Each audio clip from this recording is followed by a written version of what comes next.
Então eles não queriam que o sangue fosse misturado. Aí o que a natureza fez, né? Criou a miscigenação entre as raças. Para haver uma mistura entre as raças, o rapaz que é negro, aí ama aquela mulher bem lourinha, bem branquinha, aquilo é uma mistura, é um melhoramento da raça. Então a natureza, já sabendo o que ela fez. Por que o Brasil? Porque o Brasil é a mistura, é a miscigenação, de raças. a apuração do sangue, da sabedoria do sangue de todas as raças, está no Brasil. Está no Brasil. Tem um motivo. O né? Brasil nasceu para ser uma grande nação. Será? E não um país comum. Então foi por isso que o mundo racional, já no seu projeto da evolução, já marcou o Brasil com o Cruzeiro do Sul, para que aqui, que você vê que é uma cruz, como será no princípio, será o fim, para ser o berço da nova civilização, não porque pelo potencial financeiro, que será também, será, mas pelo potencial de conhecimento que surgirá no Brasil. Um potencial de conhecimento que mudará os governos, mudará a educação, mudará todo o contexto. O Brasil, daqui a uns anos, será um país modelo, pela questão cultural. E essa questão cultural também alavancará o quê? As potências, as potencialidades da natureza, as potencialidades da boa administração dos recursos naturais. Porque uma vez que o ser humano esteja ligado, orientado pelo seu mundo de origem e a natureza, ele vai saber lidar com a riqueza e com a pobreza. Ele vai saber ministrar isso aí.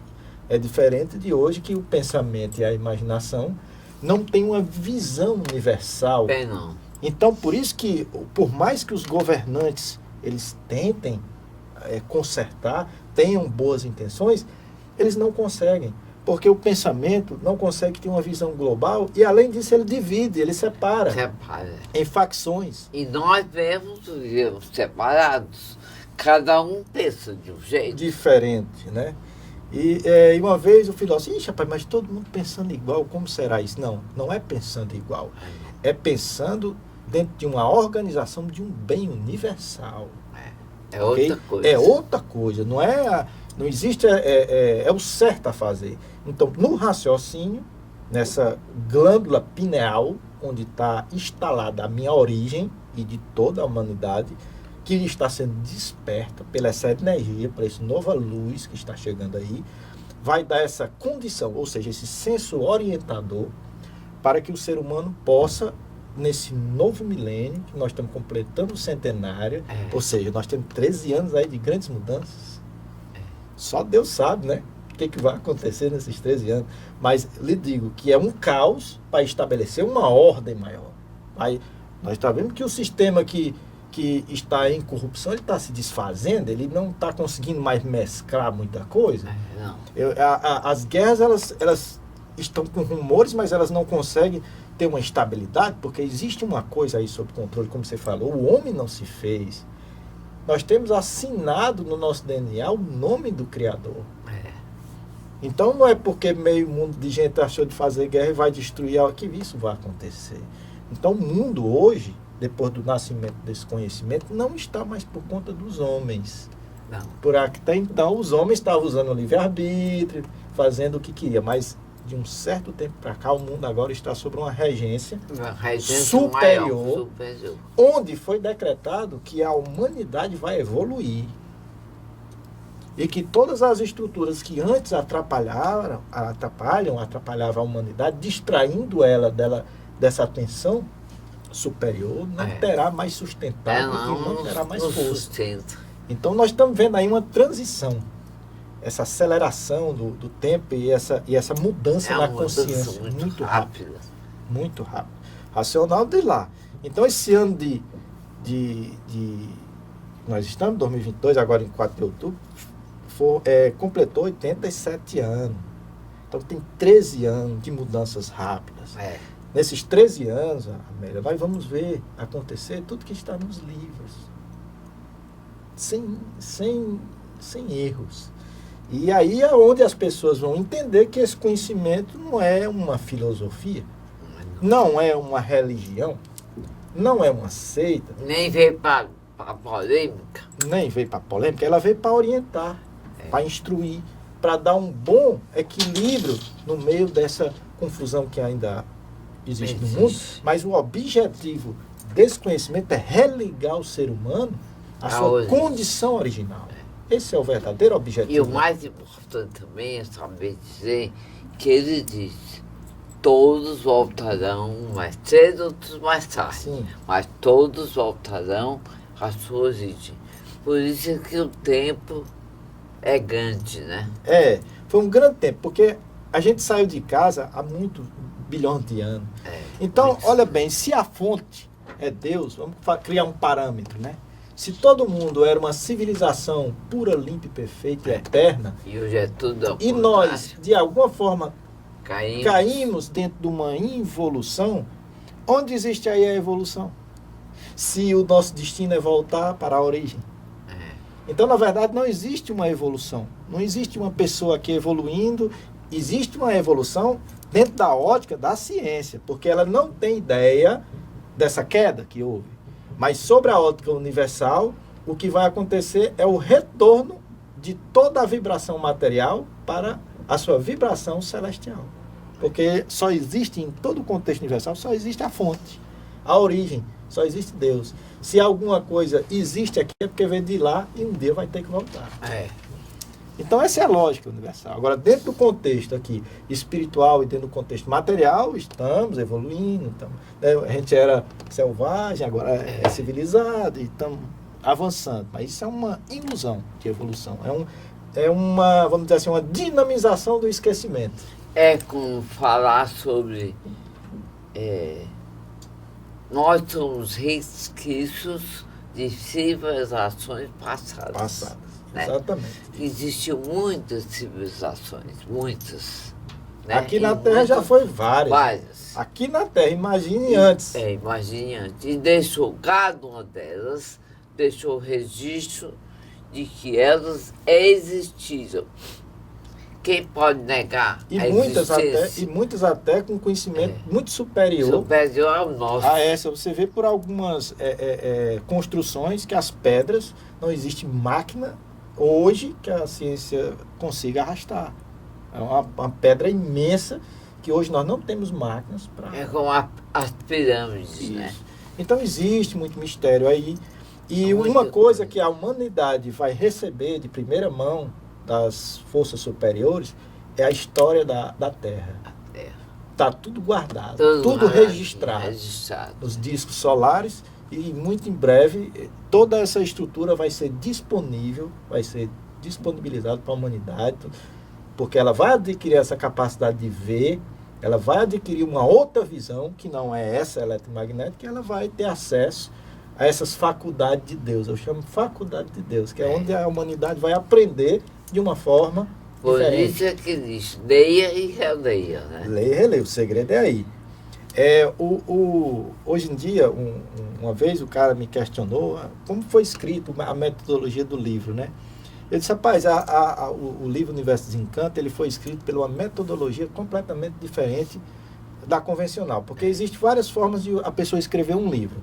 A primeira forma da pessoa escrever um livro é o pesquisador que pesquisa um assunto, vai dar uma viagem no mundo, pesquisa o assunto e escreve. A segunda forma de escrever um livro é através da psicografia. A terceira forma de escrever um livro é através da canalização. E a outra forma de escrever o livro é através da visita de um ser extrafísico. Ele aparece para você e conta a história, você tem essa capacidade de entrar em contato com ele e ver. O livro Universo Desencanto, ele é parecido com uma metodologia ainda desconhecida da humanidade chamada luz fóton ciclone. Isso ainda não é conhecido da humanidade. Então, que metodologia é essa? É uma energia que é extra-universal, ela é carregada dentro do tempo em forma de letra. E no momento que essas letras se organizam para formar assunto baseado nessa energia, você não consegue decorar. Você não consegue decorar as letras, mas o assunto, a irradiação do assunto, ela fica em fragmentos dentro do seu eu. Então, ela é um método, esse método fotociclone ainda não é conhecido da humanidade. Mas essa conotação, essa nominação já existe. Então, o seu Manuel não é que tenha sido fotociclone, foi um método parecido, que pode ter sido até um outro, que a gente chama de imunização racional. Seu Manuel era um imunizado, ou seja, ele tinha a glândula pineal desenvolvida e ligada ao mundo racional. Né? Então, através dessa ligação, dessa luz, desse cabo, recebeu todo o ditado, né? Ele ditava e a pessoa escrevia. Dizem alguns estudantes que ele ditava 5 livros de uma vez. Eu não vi isso, mas eu estou falando que alguns estudantes, vários livros de uma vez só. Ele dizia a frase para um, depois dizia a frase do outro. Então ele não era uma pessoa normal. Não. Ele era uma pessoa dotada de um dom superior. Até o ano de 35. Exatamente. Ele viveu como normal. Homem comum. Isso, exatamente. Nasceu como homem comum, viveu como homem comum, e em 35 ele recebeu a missão. Com 32 anos. 32 anos. Aí é como se... Aí a vida mudou. Mudou completamente. Mas ele se comportava e vivia na matéria como um homem normal. Que o livro... Mas os momentos de dominação existiam. Exatamente. Ele vivia como um ser humano normal porque ele era muito humilde, né? Então ele queria que todo mundo pensasse que ele era uma pessoa normal, mas quem vivia não era. Ele era diferente. Não tinha nada normal nele. Uma pessoa que escreve se comportava como um homem comum. Devido à nossa condição humana, né? A nossa condição humana ainda na época não estava preparada para, vamos dizer assim, para conviver com uma pessoa de um outro universo. Então ele, como dizia as profecias, que quando esse emissário viesse, ele se faria igual ou semelhante a um filho de um homem. Isso já está nas profecias. Há muito tempo isso aí. Então o seu Manuel nasceu, viveu como ser humano até uma certa idade, e quando ele completou a época, ele despertou para a origem e trouxe essa mensagem para toda a humanidade despertar também. Então a imunização racional é uma ciência. Essa ciência, ela é o quê? É quando a pessoa entra em contato com essa luz, que essa luz transmite os conhecimentos, as particularidades racionais para cada pessoa, para o equilíbrio de cada pessoa. Então é baseado em uma base, uma lógica, que o próprio vivente, com o tempo, vai poder comprovar, que é o futuro da humanidade. É como eu disse, nós estamos no início desse desenvolvimento. Adquirir o livro. Ele tem um livro. O livro não tem fins lucrativos, mas tem que ser vendido para novos livros surgirem. Exatamente. Da obra, né? São 21 volumes. Bem, a gente divulga a cultura racional todo sábado na Praça da Gentilândia, de 9 às 11. Quem quiser o livro lá na Gentilândia, é só nos procurar, e o meu telefone para qualquer pessoa que queira adquirir o livro é 988795156. Certo. Ok? Então, é bom dizer que não existe caristia no livro, não se vai dar valor, mas é tão pequeno. Um livro desse, hoje, ele custa R$10. Então, a gente até diz assim, que nem uma Xerox hoje, um livro é R$10. Então, ele não tem fins lucrativos, ele é para orientação da humanidade. Certo. Então... Do dia 22, não, aí no evento do dia 22, ela diz que porque o dia 22, lá na praia de Iracema,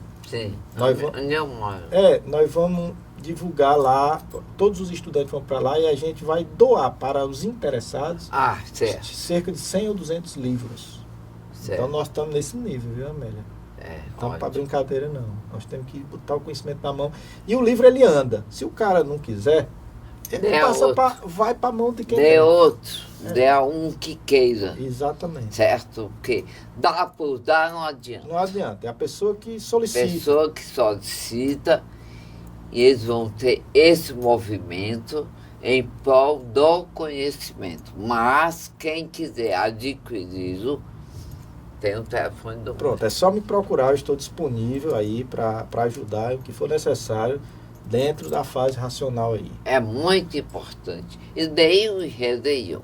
As repetições são sutis, propositais e feitas exatamente para aqueles que não entendem de uma forma, entendem de outra. Porque as repetições ela têm um poder. Um poder. Porque as repetições é algo adotado pela natureza. A natureza todo dia repete o dia, repete a noite. Nós nos repetimos. Então o cérebro ele tem uma plasticidade cerebral. E essa plasticidade cerebral, devido ao nascimento e à morte do ser humano, ela vem se condicionando durante milhares de anos na matéria. Então o racional superior, quando adotou nos livros o método das repetições, foi para que essa barreira psíquica, mental, possa ser de alguma forma equilibrada para que o raciocínio possa desenvolver. Porque o raciocínio ele sabe tudo. Ele não precisa de conhecimento nenhum, ele é um filho de Deus. Nós é que precisamos saber, mas no momento que você tem aquela ação, aquela atitude de estar com o livro na mão, você está sendo banhado pela energia racional. E a sua memória universal, ali que você está intertido, está ali concentrado, ela está sendo trabalhada num nível que você não percebe porque é natural. É natural. Né? Então, o racional usou essa metodologia e esse desenvolvimento ele é energético, ele não é intelectual. Você não vai estar lendo o livro para ficar sabendo de muitas coisas intelectuais. Não, você vai conhecer o conhecimento do livro para você se equilibrar, para você ter aquela energia. E conhecer a nós mesmos.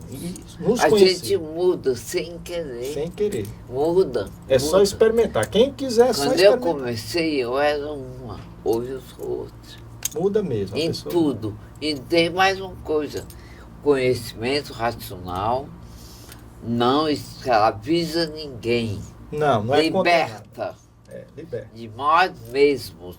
Quanta coisa ruim nós alimentamos. Exatamente. Pela competição de quê? Do dinheiro, do poder, de querer ser maior do que todos. E isso você vai adquirir de você e de repente você está outra pessoa. Outra pessoa, porque você vai saber o que é a matéria, como a matéria foi feita. É tudo. E vai ter consciência da voz do cérebro. Porque o que é que essa voz do cérebro? Então, se você tem um certo conhecimento sobre o seu eu psicológico, que o livro dá, tem uma área psicológica imensa, você vai ter um autocontrole sobre si mesmo. Você não vai mais dar atenção a todo tipo de pensamento, e você vai ter aquela energia do livro que ele reforça para você poder ter um determinado controle. Então a pessoa só tem vantagem, porque o saber não ocupa espaço, né, Méria? Estamos aí para isso. E as lapidações são os sofrimentos. Tá aí. Todo mundo se lapida, todo mundo sofre diferentemente. E quem lê vai melhorando. Mas o sofrimento é o que ele está dizendo. Eu até separo. Sofrimento de lapidação. São duas coisas distintas. Lapidação é o seguinte, são os aprendizados que a natureza nos fornece para a gente se transformar em algo melhor. Mas quando você tem ali a lapidação e você não aprende, continua no mesmo erro, então isso se transforma em um sofrimento.